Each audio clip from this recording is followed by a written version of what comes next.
আসসালামু আলাইকুম। আজকে আমি চিকেন রোল বানাবো। প্রথমে 2 কাপ ময়দা নিয়ে নিলাম, 1 চামচ লবণ, অল্প তেল দিয়ে এগুলি মেখে অল্প অল্প দুধ দিয়ে এগুলি ডুব করে নেব। ডুব করা হয়ে গেছে, এখন আমি 10 মিনিট এগুলি ঢেকে রাখবো। এদিকে একটি প্যানে তেল দিয়ে আগে থেকে ভেজে রেখেছিলাম চিকেনগুলি কুচি কুচি করে রেখেছি, এখন ভেজে নিব। আবার তেলে আদা রসুন বাটা, লবণ, পেঁয়াজ কুচি, কাঁচামরিচ কুচি, জিরের গুঁড়া, ধনিয়ার গুঁড়া, গোলমরিচের গুঁড়া দিয়ে রান্না করে নেব।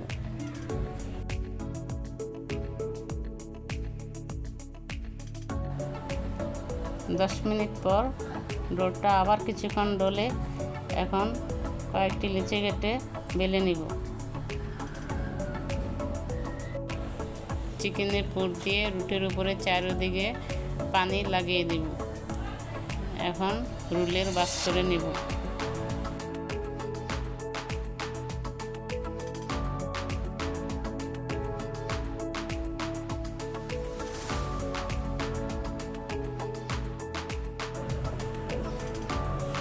এভাবে করে আমি সবগুলি রোল বানিয়ে নিব।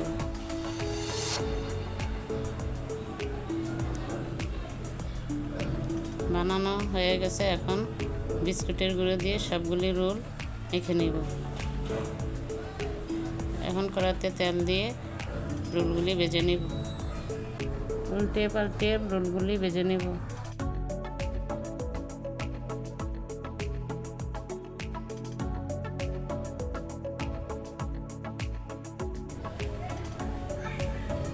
সবগুলি রোল ভাজা হয়ে গেছে, এখন আমি পরিবেশন করব।